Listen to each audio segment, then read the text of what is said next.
Tapi kali ini kita mau belajar tentang konseling pranikah. Konseling pranikah itu penting. Kali ini kita akan belajar arti pernikahan.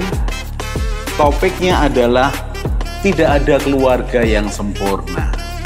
Parenting ini perlu diketahui oleh semua orang, bukan hanya orang tua. Belajarlah menjadi teman yang asik, yang ngobrol, yang menghargai. Family unboxing, membongkar keluarga.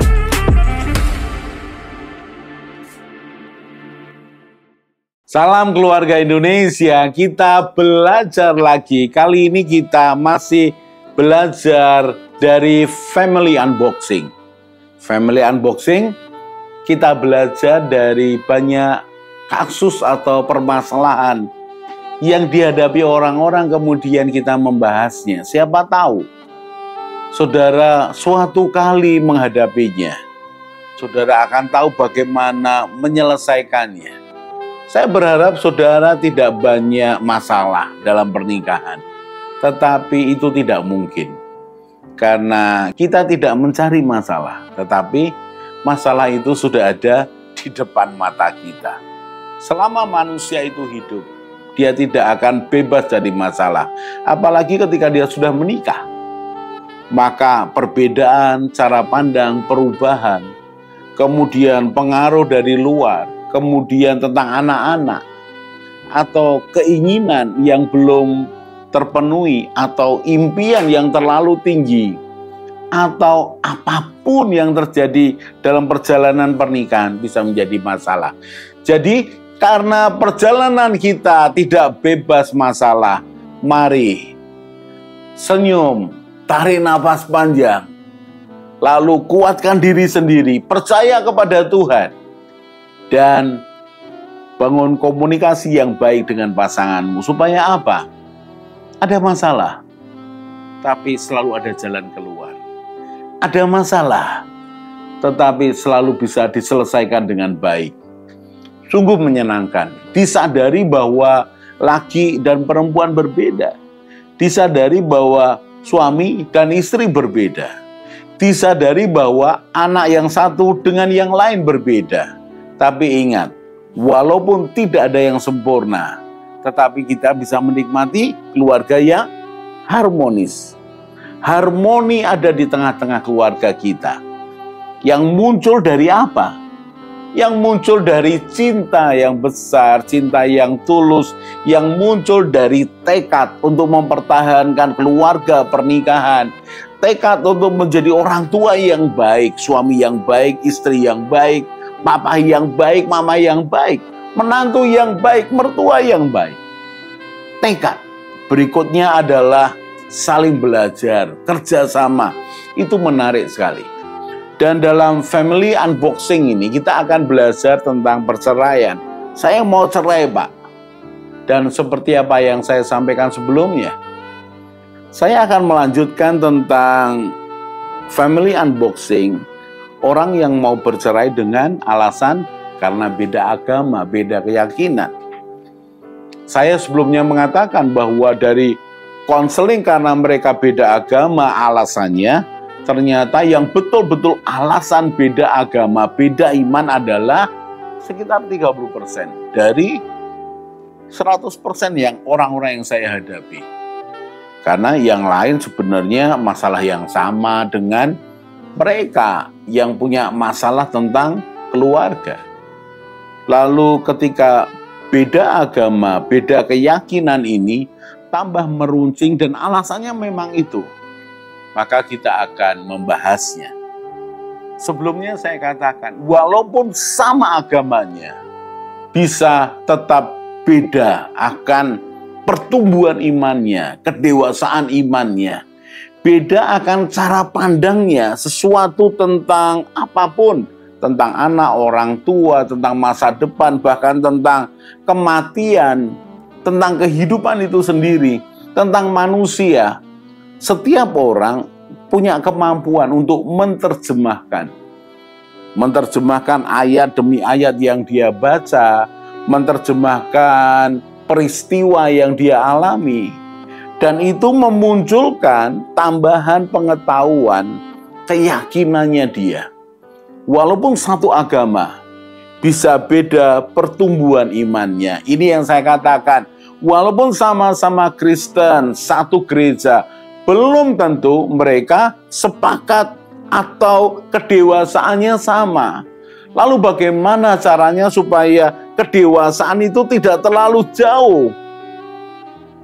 Saya harus katakan, komunikasikan dengan baik, saling mendoakan, saling mendukung, menghormati, bahkan kemudian bersama-sama melakukan apa yang diyakininya.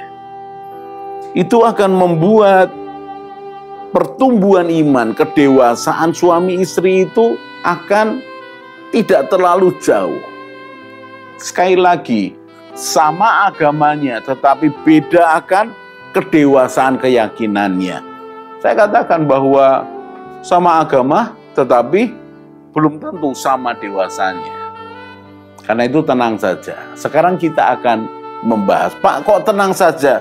Dalam artian begini, kalau kamu ini menikah dengan orang yang sama agamanya, kemudian tenang saja, yang kalian percaya itu sama. Tinggal apa? Saling menguatkan. Yang tidak tenang adalah ketika kamu ini punya pasangan yang beda keyakinan. Saya pakai istilah beda server. Maka beberapa hal itu tajam dan beda banget. Tetapi kalau kamu ini satu agama, tenang saja. Kenapa? Masih lebih banyak hal yang bisa dibicarakan, disamakan persepsinya. Nah, sekarang kita akan membahas tentang pernikahan, beda agama, dan salah satu yang saya hadapi yang paling berat adalah betul-betul mereka beda agama, tetapi mereka sudah jalani pernikahan 18 tahun dan punya anak 4. Dari tahun ke tahun tambah tajam perbedaannya. Lalu bagaimana saya mensikapinya sebagai konselor? Yang pertama, saya tidak berpihak.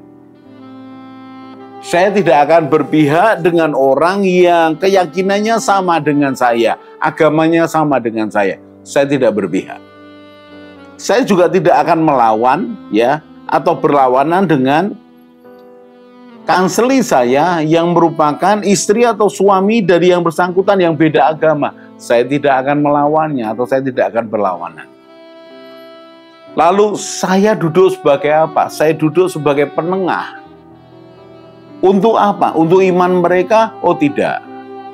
Untuk supaya rumah tangga mereka tetap pulih dan tidak bercerai. Tetapi mereka kan beda agama, Pak. Kita bicarakan itu nanti.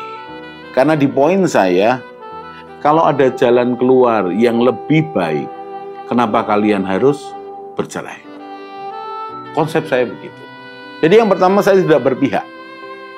Lalu saya akan minta mereka bercerita bagaimana asal muasalnya mereka sampai menikah. Untuk apa? Saya melihat akar. Akarnya itu di mana? Kalau ternyata mereka betul-betul saling mencintai tapi masing-masing keras hati untuk melepaskan agamanya, oh mereka itu berarti kuat. Dan ini yang terjadi di dalam kasus yang 18 tahun pernikahan. Lalu saya tanya, siapa yang ngalah? Oh ternyata yang ngalah suaminya. Yang ngalah suaminya, dan kebetulan istrinya ini satu keyakinan dengan saya. Yang ngalah suaminya. Suaminya ikut agama si istri ini, lalu mereka menikah. Menikah di gereja. Tapi setelah menikah di gereja, mereka sudah punya kesepakatan. Tidak boleh saling memaksa, jalan sendiri-sendiri. Yang itu berjalan selama sekian lama. Oh sekian 6-7 tahun tuh nggak ada masalah. Sampai lahir 2 anak mereka nggak ada masalah. Mengapa? Cintanya masih besar. Sehingga maklum, mengerti, oh ya sudahlah, enggak apa-apalah. Tapi semakin anak mereka bertambah besar, lalu juga bertambah anaknya, maka itu semakin tajam. Ingat, saya tidak memihak. Lalu saya akan tanyakan, setelah saya tanyakan akarnya dulu menikahnya bagaimana, saya tanyakan, titik benturan sehingga merasa bahwa beda keyakinan, beda agama ini jadi masalah. Pemicunya apa? Lalu mereka akan cerita. Dari titik ini saya bisa ketahui sumber masalahnya. Lalu mereka cerita. Saya ajak mereka untuk melihat bahwa sebenarnya ini sudah ada sejak semula. Kenapa? Karena keyakinan. Karena pengajaran yang berbeda dari agama masing-masing. Tapi masih bertahan karena anak-anak.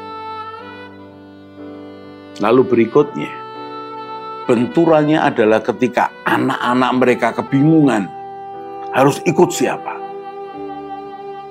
Dan kemudian karena anak mereka 4, kebetulan yang 3 ikut mamahnya, yang 1 ikut papahnya tentang agamanya. Sepertinya orang lain mengatakan, adil lah, ada yang ikut papahnya, ada yang ikut mamahnya. Tapi anak kan bukan buat coba-coba. Karena orang tua yang baik pasti mengajarkan yang baik juga kepada anak-anaknya untuk masa depannya. Jadi saya mulai melihat, oh oke, dari tujuan pernikahanmu, oh titik awalnya benturan, lalu anakmu. Maka saya kembalikan kepada mereka. Geser dulu keyakinan walaupun buat saya itu sangat mendasar. Tapi dalam kasus kalian, geser dulu. Apakah kalian mau lanjutkan pernikahanmu setelah 18 tahun ini? Dan mereka mengatakan, saya mau jalankan. Baik. Kamu? Saya juga mau jalankan. Oke, mari kita lihat inti permasalahannya. Kalau itu membuat permasalahan dan kalian bertekad mau meneruskan, yang ini jangan disentuh dulu. Pak, bukankah tidak selesai karena memang dari awal mereka berbeda? Tetapi saya mau menyelamatkan keluarga. Jadi akhirnya keluarga itu mau jalankan pernikahan, tidak jadi cerai, buat kesepakatan beberapa, dan anaknya dalam tanda petik dipaksa untuk memahami. Akhirnya tidak jadi cerai. Tidak menjadi alasan beda agama untuk mereka bercerai. Mereka lanjut dengan perbedaan, Pak. Dengan perbedaan. Saya hanya mengatakan kepada mereka berdua, kalau kamu yakin dengan agamamu, berdoa untuk pasanganmu. Kalau kamu yakin dengan agamamu, berdoa untuk pasanganmu. Loh Pak, suatu kali mereka akan benturan lagi. Tidak. Karena kalau orang menyembah Tuhan yang satu pencipta langit dan bumi, maka dia akan mengenal Tuhan yang sesungguhnya, yang penuh dengan kasih, yang menyatukan. Lalu bagaimana ke depannya? Saya hanya membantu supaya mereka tidak bercerai. Berikutnya, terserah mereka, karena mereka pemainnya. Kita akan lanjutkan lagi di segmen yang lain. Salam keluarga Indonesia.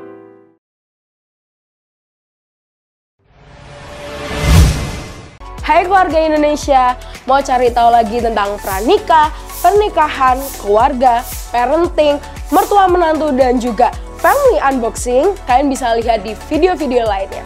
Jangan lupa untuk share, klik subscribe, dan juga klik tombol bell supaya kalian tetap update di channel ini.